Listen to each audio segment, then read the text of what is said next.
welcome back everybody. This is Charity Godfrey here and Danesha. I really enjoy our discussions, Danesha, and I think that we owe everybody part two. Yeah, I agree. Part two. So I hope everybody watched part one of the inner child conversation that Danesha and I had. I feel like a lot of good points were made in that part one that will connect you to part two. So if you haven't seen part one, we're encouraging you to go back because I'm going to be talking about part two, and I don't want anybody to be lost in kind of what I'm talking about.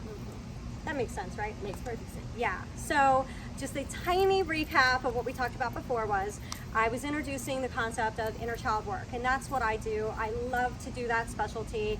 My population is adults, and what it basically helps people with is going back to times in their life when they were smaller in their life, when they feel like they didn't have an opportunity to use their voice. So maybe it was through family dynamics or trauma that people experienced in their life. It's important that I, as the counselor, when I know an adult is having issues in their life now, that we trace back to childhood and kind of examine those pieces. So that's a short clip of kind of what we talked about. Yeah. So part one, you've introduced to us the first stage, which is our inner child work. Yes. And we talked about some of the things that you use with your clients starting off in that first stage. Before moving into the second stage, you mentioned something that I would like to shine on, which was what you tell them to do when they are struggling in that stage. And you called it a certain place that you tell them to go. A safe place meditation? Yes. Yes. So a safe place meditation is something that I do cognitively and physically. So there's actually like two parts of that. Okay. And it was introduced to me years ago by one of my supervisors. So basically it is a title, Safe Place Meditation, means that I'm going to create a safe place so I can meditate. So it's called a safe place meditation. So the way that I work on it for myself and the way that I express that and encourage clients to do that is by having them go back to a memory that really causes them to feel safe. Okay. So sometimes clients will say to me, and I will switch this up of course, but an example might be, I feel the calmest when I think about being in the kitchen with my grandma cooking when I was 10 years old, and us rolling out dough and making pies, right? So I'm Italian, that really rings true to me. So it's really taking everybody back to a time where there was even an inkling of some place that was safe for them to go to. So, and a lot of times it doesn't have to be home. It could literally be when they were involved in their sports. So maybe playing t-ball or baseball was the safest place for them to be during that period, or after school, right? So maybe they did intramurals, or maybe their teacher was a safe place for them. Okay, I got you. Yeah, so cognitively I have them first think of, okay, where was I the safest? Where does my body feel like it can be safe? And then I have them actually go there through meditation. Okay. Yeah, so then I bring the body to the mind piece of that. So if you are, if somebody's being triggered, right? So we're talking about inner child in my office and someone's like, I don't want to go back to that period. And of course we stop, right? We pause, but maybe the trigger is too strong and they're experiencing it. Maybe they start shaking or their hands start sweating. What I'll say to them is, let's remember your safe place. Let's bring that into your mind right now. Gotcha. And because I already know what it is, I will bring those parts to life. So I'll say, I smell the cookies in the oven. Okay. I smell those chocolate chip cookies. Let's smell them together. So I work with somebody in that manner. I go with them into their safe place, but I literally bring them there. That's a super mindfulness technique too. Yes. So I guess I do a lot of mindfulness, but I just love my CBT so much. So with that, yes. then how do we move into that second stage of the outer child? Yeah, so the outer child is maladaptive behaviors that are formed from the inner child not getting their needs met. Okay. And this is a very dangerous place to be because as adults, we start to realize some of the things we're engaging in are because of the unmet needs of the child. So some of those outer experiences are living in constant anger. Some of those are being in addiction, overspending, eating disorders. So how does somebody go from a child not getting their needs met to now being really maladaptive and destructive and unhealthy in the world? Yeah. Well, it doesn't start off like that. And there's often a lot of shame with clients that are like, I'm doing all these things and I don't want to do them.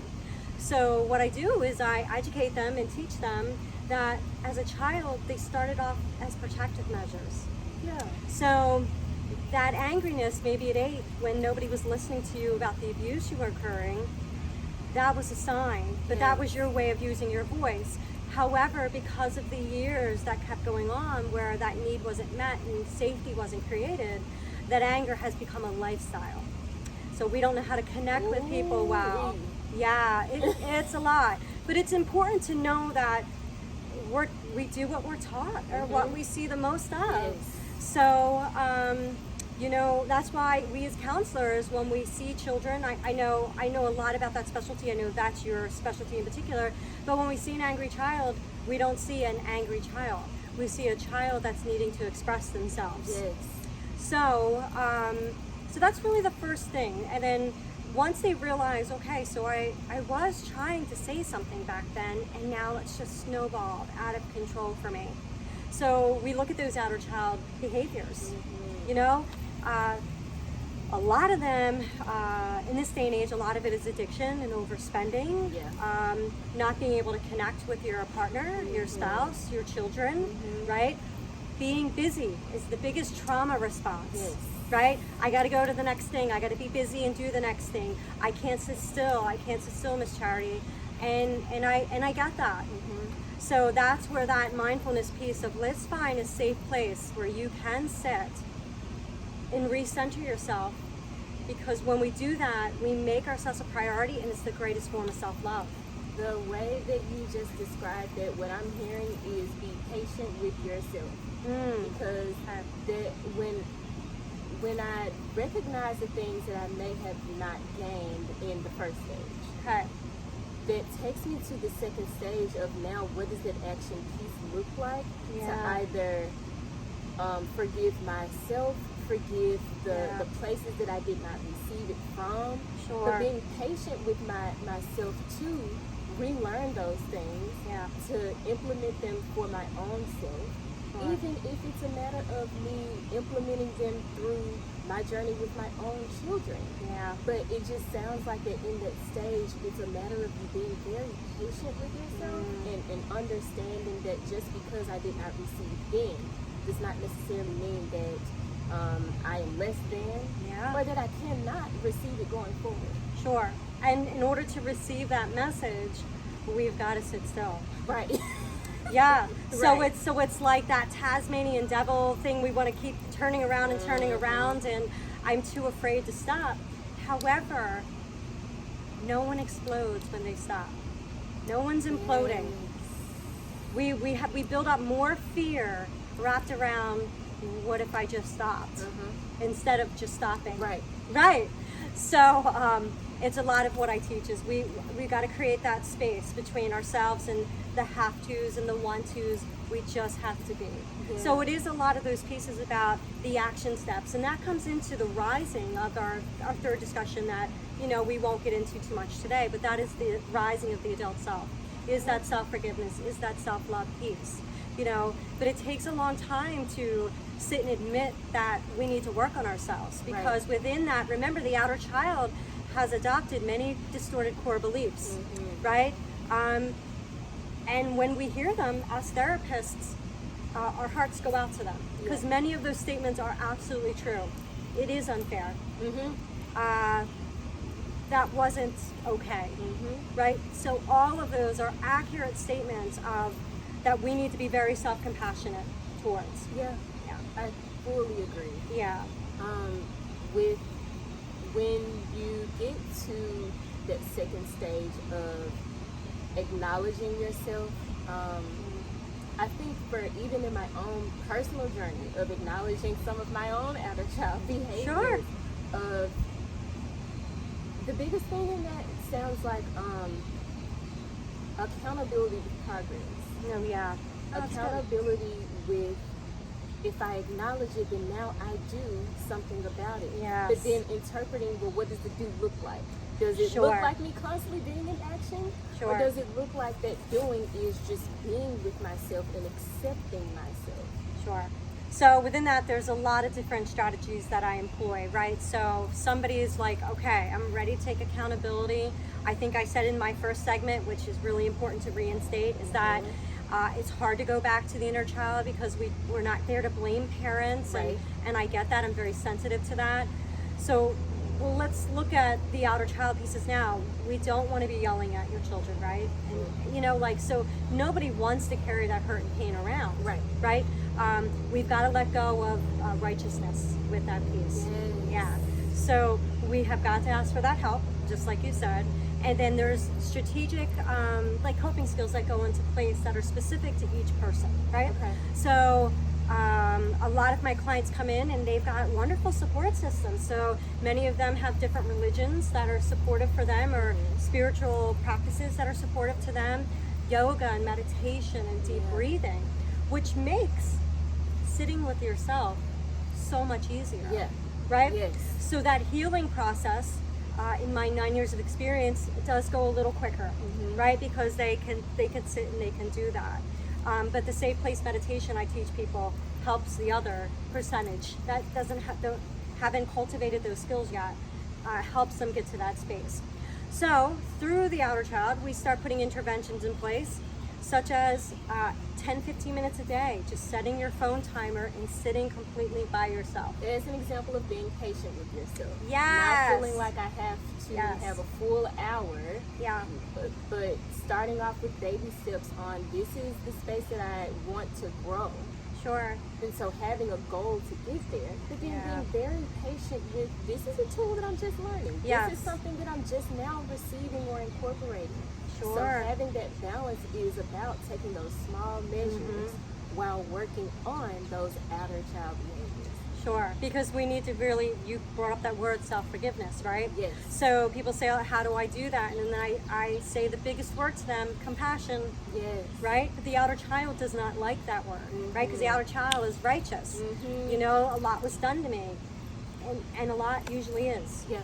So that becomes a barrier to loving ourselves, right? If we stay in that state. Yeah. So I teach them about what compassionate talk looks like. I'm really big on language, right? I'm a very direct person. So with that comes, I'm very intentional when I say something, it's exactly what I mean, right? So I help them how to talk to themselves, basically. Yes. It's really important. It's the greatest form of love. The Yeah. greatest form Yeah. of self-love is to be able to get up in the morning and say, you've got this, or you're doing great, or you're going to be working on this all day, whatever it is, other than I can't do this. Yes. This is futile. I keep making the same mistake. So through that outer child, right? So awareness is built. They know that they don't want to live in their maladaptive behaviors. I start with language and teaching them compassion talk. The greatest form of self-love ever. Sitting in their space, right? I also think it's important for people to know when you're doing outer child work and really starting to resolve some of those pieces, that they start to understand it may feel very lonely. Because when we sit in our own space, a lot of the outside chatter starts to go away. We're working on distorted core beliefs that were given to us from children as well, right? Yeah. So therapy is a journey of one in so many ways. Yeah. It really is. And I Yeah. understand that we care so deeply for our clients and there's so much support that goes into that. But it really is somebody wanting to keep taking those steps forward. And maybe sometimes we step to the left and then we step forward again, maybe to the right. But the point is that they have the right interventions to do that. So sitting with themselves, giving them that space, starting to weed out any distorted belief systems like I'm worthless, I'll never be able to do this, right? So one of the core beliefs that I had adopted as a child, I had no understanding, was I am poor and this is all I have. Gotcha. So I didn't know anything was wrong with that. I just thought, okay, I'm super limited in life, which meant everything, right? Yeah. What I could wear, what I could eat, right. where I could go. But it was a cascade. So when I think about all the work that was done in redoing that, that's the patience piece, right? And that's the forgiveness. Yeah. I didn't know what I didn't know. Yes. And until I know better, I hope to continuously do better, which you had stated earlier. Yeah. So after language, we start integrating new core beliefs. And we just keep building those things on there because we're trying to get to the third stage, which is the adult self. And that's the rising, who you were always meant to be. So, Yes. I feel like I've just been jabbering. No, but I really thank you for this discussion though, because it especially during today's time, it's a call to action for all of us to look inward. Yes. Look inward. We see the societal impact, but what impacts the society is the individual. Yes. And so if we're taking time to just acknowledge, well, where did some of these messages come from? Sure. Where did my perception of another person or another race or another culture, where did that stem from? Sure. What am I okay with or not okay with about this? And so I thank you for bringing this up right now, because just going back to that accountability, it is so important that we're all holding ourselves individually accountable for how this transition and transformation is going. Absolutely. And I tell my clients, I really want them to make sure the outer child does not exist. Yes. If we do the inner child work, the outer child doesn't need to exist. It's a middle piece that was started self-protective, but is kind of like a firework. It doesn't feed us any love. It feeds us separation from others. So, and a lot of questions I get about is how long will this take, right? Sounds like my personality. How long is this going to take? I want to know, how long is this going to take? I love those questions. I'm like, oh man, I don't know. We'll see. But I can identify with that. How long will this take? I think it's a great question, because it stems from I'm in so much pain and I don't want to be there anymore. Right. It doesn't stem from impatience. It stems from I'm excited. Let's get this junk gone. I want to see I want to Yeah. see some progress.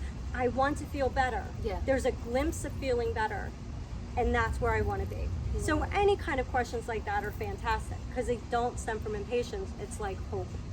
Oh yeah. Yeah. Which stems the adult self.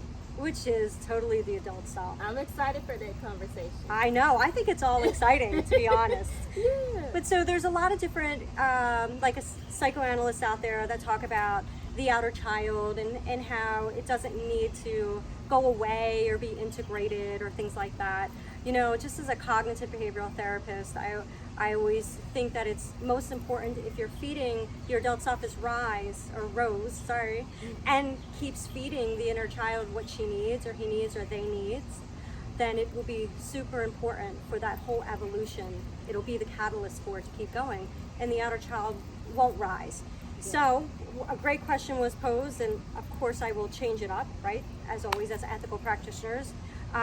So when we have, how do I know the difference then if I'm healing from an outer child experience into me just having a moment? That was like such a great question. I was like, that is an excellent question. Yeah.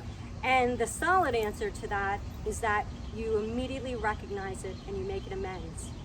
That is the immediate response to that. Right, because maladaptive behavior means behavior. Right. Over a period of time, right? So if I have an outburst today and then I go and apologize to somebody, that's not my outer child. That was just me having a moment and then making an amends. But I think that's important to mention in this segment about the outer child, right? Because if I'm saying to you can heal and your outer child does not need to exist, then the logical question is, well, we all have bad days, don't we? Right. Right. And exactly. we are absolutely not negating that or not saying that won't happen. Outer child's much different. It's destructive. It's unhealthy. It's feeding that righteous attitude of stay in your anger. So I would take that as your outer child acknowledging that it's a state of being. Yeah. Yeah. A state of being. It's really interesting, the whole concept. It's been so pivotal in the therapy work that I do and with clients. It's been such an incredible journey just to watch them heal. And we all have the capacity to look deep inside ourselves and examine how we respond to the world, and give ourselves permission that a part of our growth, particularly as we move towards adult self, is that we don't need to fit in everywhere. Oh, goodness gracious. We don't need to fit in everywhere. I'm just trying to think of all these great things. True. Yeah, and we really don't. I think it shows such confidence to know we don't need to fit in everywhere. We don't need to be in every conversation. We don't. That's not what the adult self, as we move towards that in the next segment, is actually saying. So, any comment about that? I'm just excited for that discussion. Yes. Because I think the adult self can scare some people. Because it sounds like work to get there. Yeah. And I think that's the thing about productivity or moving forward in certain aspects. It's like I see the goal, but then the ability to get there and do the work and have that discipline to stay consistent. And just like you said, acknowledging those moments when I do need to reframe. Oh yeah. That's the tough part. So Sure. I think that conversation is going to be full of hope. Yes. But it's also going to be a matter of letting people understand that being fear-based does not get you to your adult self. So true. Yeah. So true. Yeah. So thank you for this. You're welcome. This. And you guys, I hope that these discussions are helping you right now. It's helping you with reflection time. It is helping you acknowledging maybe some of those outer child behaviors that you have adapted and maybe haven't even realized it. Sure. Yeah. So we will be back next week for the third segment. So don't forget to comment, like, and subscribe to our channel. And we will see you next week. We'll see you next week to talk about adult self. Take care of you. #Lifescape cares. Bye. Bye.